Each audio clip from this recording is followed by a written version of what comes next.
Kuasai tipe soal seperti ini agar kamu bisa lolos CPNS tahun 2024. Oke, teman-teman, mari kita mulai untuk menjawab soalnya. Jadi, teman-teman perlu mengetahui ya bahwasanya dalam menghadapi soal SKB, teman-teman akan banyak menemukan soal-soal yang berisi yang membahas tentang teori-teori, sehingga teman-teman perlu banget buat belajar karena penyelesaian soalnya nanti itu tidak hanya tentang analisa seperti problem solving, tapi juga penguasaan materi terkait formasi teman-teman sendiri. Oke, jadi di soal nomor 7, karakteristik utama dari murid berkebutuhan khusus adalah apa, kayak gitu. Jadi seperti yang kita tahu, murid kebutuhan khusus itu artinya teman-teman kita yang sering disebut dengan anak disabilitas gitu ya teman-teman. Jadi di antara keempat pilihan jawaban ini, pilihan jawaban yang paling benar yang mana? Oke, jadi murid berkebutuhan khusus atau ABK itu memerlukan pendekatan yang fleksibel agar dapat disesuaikan dengan kemampuan, kebutuhan, dan potensi unik dari setiap individu mereka. Hal ini mencakup metode pengajaran, kurikulum, dan lingkungan belajar yang mendukung. Jadi untuk anak berkebutuhan khusus itu memang mereka memerlukan perhatian khusus juga sesuai dengan perkembangan kemampuan mereka, yang dimana mereka itu memerlukan pendekatan pembelajaran yang lebih fleksibel gitu ya teman-teman. Nah, sehingga dari keempat pilihan jawaban yang ada, mari kita mulai seleksi dari pilihan jawaban yang paling bawah. Oke, jadi semua jawaban benar, ini masih tanda tanya. Tidak dapat mengikuti pendidikan reguler, ini enggak ya teman-teman, karena yang ditanyakan ialah karakteristik utama. Kemudian membutuhkan pendekatan pendidikan yang lebih fleksibel. Nah, ini bisa jadi memiliki potensi tinggi dalam semua bidang. Ini belum tentu ya teman-teman, karena tingkat disabilitas dari anak itu beda-beda, sehingga kita tidak bisa memastikan bahwa si anak berkebutuhan khusus ini memiliki potensi dalam semua bidang. Oke teman-teman semua, nah dari keempat pilihan jawaban, maka pilihan jawaban yang paling tepat ialah pilihan jawaban B. Oke teman-teman semua, jadi penting banget di SKB ini teman-teman itu benar-benar memahami apa yang menjadi kefokusan teman-teman sendiri sesuai formasi masing-masing gitu ya. Oke, kita langsung lanjut lagi ke soal berikutnya. Nah, di soal nomor 8 yang dibahas ialah tahap perkembangan lagi. Nah, sebelumnya ada beberapa soal ya sebelumnya yang membahas tentang tahap perkembangan anak, khususnya terkait teori Piaget. Jadi, nah yang ditanyakan di sini, tahapan perkembangan anak menurut teori Piaget mencakup semua hal berikut kecuali, berarti kita harus menemukan jawaban yang tidak benar gitu ya teman-teman. Nah, di sini ada 4 pilihan jawaban. Jadi kita pastinya perlu memahami perkembangan anak sesuai teori Piaget itu apa-apa saja. Jadi teman-teman, Jean Piaget itu mengidentifikasi ada 4 tahapan perkembangan kognitif pada anak yang sebelumnya udah kita bahas gitu ya. Jadi ada sensori motor,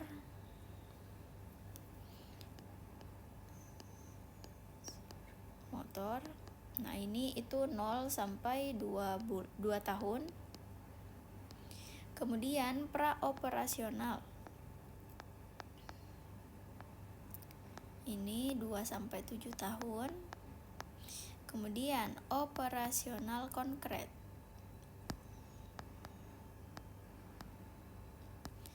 ini 7 sampai 11 tahun. Dan juga yang terakhir ialah operasional formal, ini di atas 12 tahun gitu ya. Nah, jadi di antara keempat ini mari kita seleksi pilihan jawaban mana yang tidak termasuk dalam 4 tahapan perkembangan anak. Oke, jadi sensori motor. Nah, ini termasuk gitu ya, teman-teman.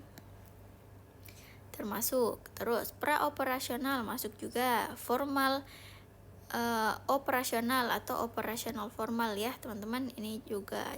Kemudian yang terakhir sosial operasional. Nah, sosial operasional ini tidak masuk ke dalam tahap perkembangan anak sesuai dengan teori dari Piaget. Oke teman-teman, mari kita lanjut lagi ke soal yang terakhir.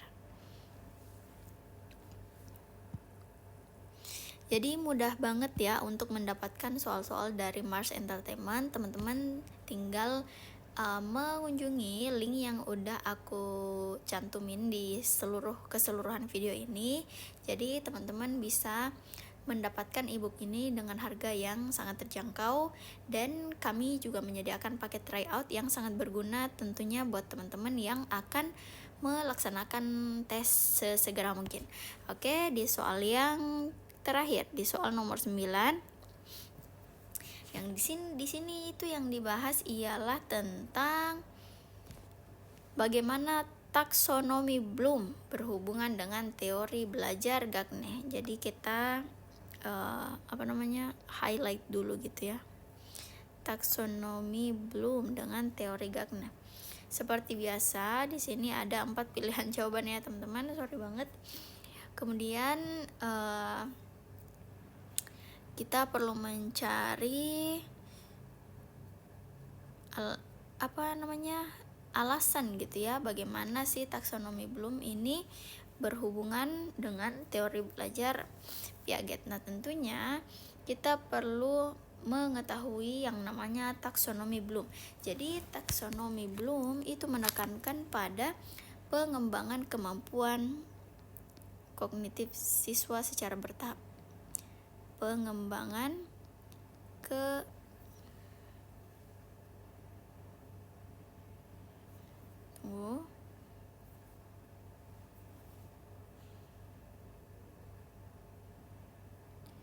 ada kesalahan. Tunggu sebentar.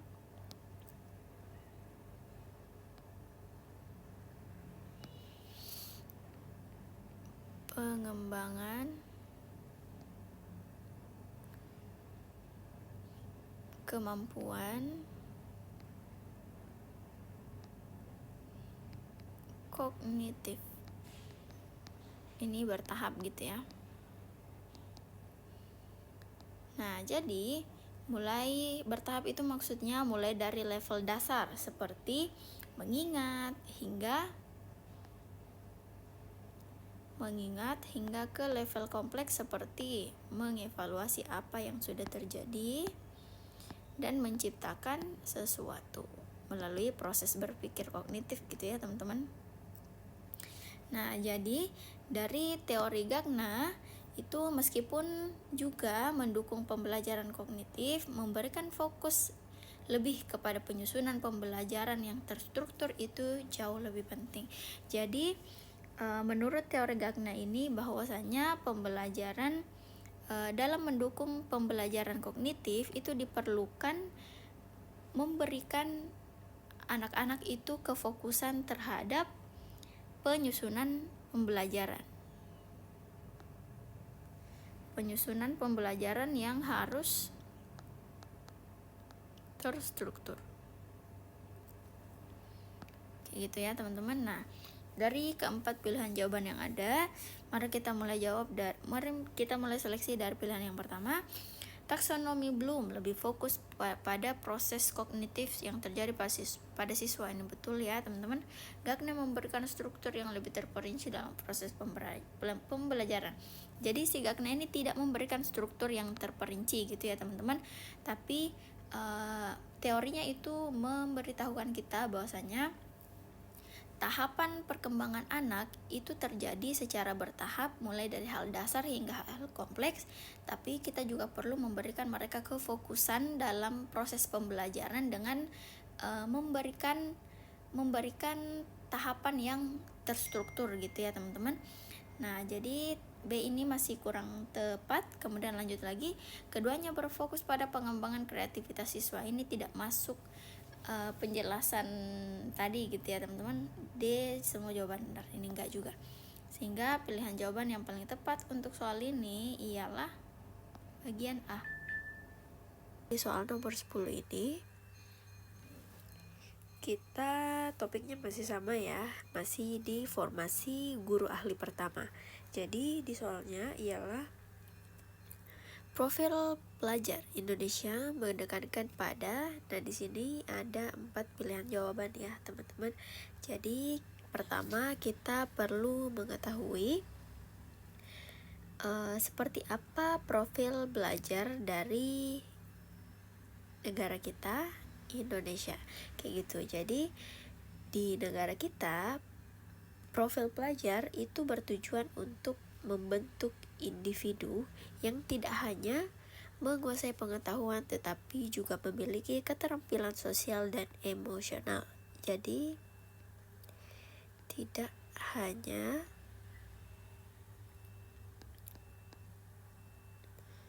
pengetahuan tapi juga keterampilan sosial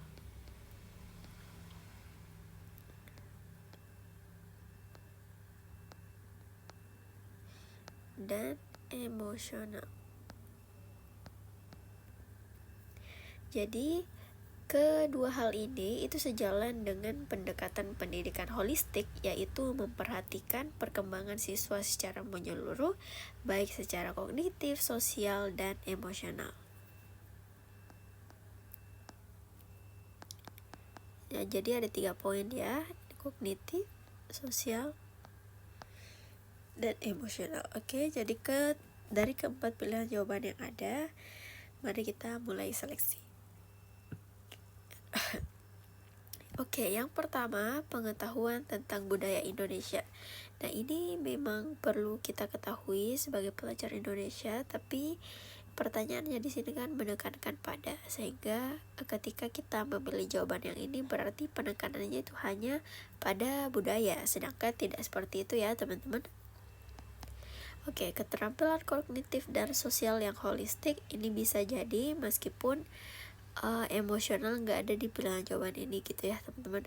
Kemudian penguasaan materi akademik secara mendalam, pasti bagian ini juga sesuatu yang diharapkan oleh guru-guru yang akan memberikan pengajaran bagi siswanya. Namun sekali lagi yang ditekankan di sini ialah profil pelajar di negara kita itu menekankan apa, sehingga ketika hanya memilih pilihan C ini kurang banyak poin yang terhighlight gitu ya teman-teman, sedangkan di sini ada 3 poin, sehingga pilihan C ini jawaban yang kurang tepat juga.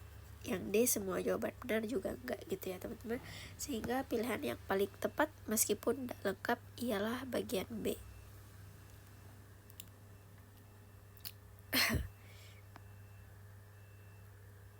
Oke, terlalu besar tuh.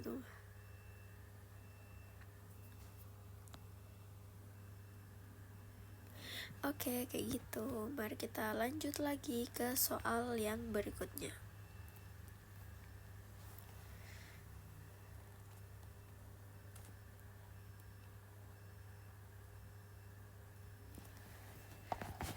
Nah, ya di sini dia ada nomor 11. Oke, teman-teman. Jadi yang dibahas di sini ialah Individualist Education Program atau IEF. Jadi seperti biasa gitu ya teman-teman, aku tidak berhenti untuk memberitahukan ke teman-teman kalau untuk soal-soal SKB itu memang sebagian besar soalnya berisi tentang materi gitu ya teman-teman, sehingga teman-teman memang perlu banyak mengetahui isi materi dari kisi-kisi yang ada, sehingga ketika menemukan sebuah soal teman-teman tidak terlalu sulit untuk menjawabnya, karena ketika kita sudah membaca sesuatu setidaknya kita akan mengingat apa yang udah kita baca atau tulis gitu ya. Jadi di soal nomor 11 ini juga membicarakan atau membahas tentang sebuah materi, yaitu Individualist Education Program. Jadi apa pengertian dari IEF ini? Jadi IEF itu merupakan program yang dirancang khusus untuk memenuhi kebutuhan belajar individu. Kebutuhan belajar individu, terutama siswa dengan kebutuhan khusus. Tujuannya ialah untuk memastikan bahwa setiap siswa itu mendapatkan dukungan yang sesuai agar dapat mencapai potensi secara maksimal.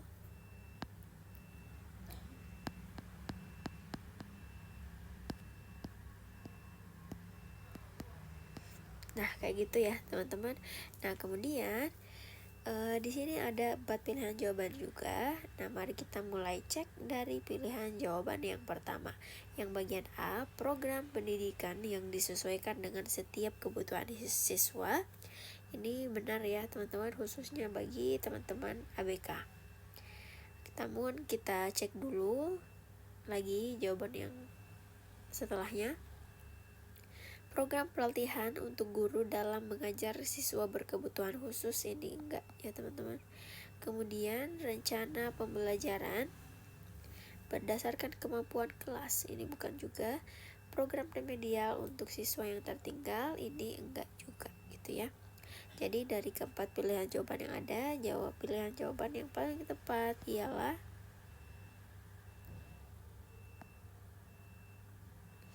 bagian A, kayak gitu ya teman-teman.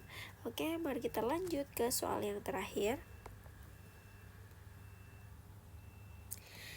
Oh ya teman-teman semua, jadi di video ini aku udah cantumin sebuah link. Jadi link ini merupakan link dari Mars Entertainment. Jadi jika teman-teman ingin mendapatkan ebook yang berisi kisi-kisi dari Kemenpan RB, kemudian berisi tentang materi terkait kisi-kisi tersebut, serta 40 latihan soal beserta kunci jawabannya. Nah, teman-teman sisa mengakses link tersebut dan segera melakukan payment agar teman-teman bisa segera mempelajari ebook ini sebelum teman-teman ujian. Oke, jadi di soal nomor 12 yang ditanyakan ialah prinsip diferensia learning itu berfokus pada. Nah, seperti biasa ada 4 pilihan jawaban juga ya teman-teman. Jadi tentu untuk menjawab soal ini kita perlu mengetahui apa sih yang dimaksud dengan diferensia learning dan seperti apa prinsip-prinsipnya. Jadi prinsip dari differentiate learning itu bertujuan untuk memastikan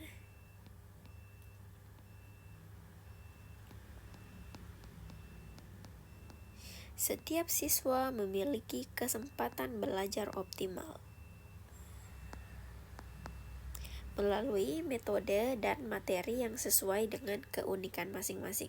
Jadi, differentiate learning itu merupakan pendekatan pembelajaran yang memperhatikan keberagaman kebutuhan, minat, dan kemampuan siswa, sehingga differentiate learning ini berprinsip atau bertujuan untuk memastikan setiap siswa memiliki kesempatan belajar optimal melalui metode dan materi sesuai dengan kebutuhan masing-masing. Jadi dari keempat pilihan jawaban yang ada, pilihan B sepertinya menjadi pilihan yang paling tepat gitu ya teman-teman. Karena ketika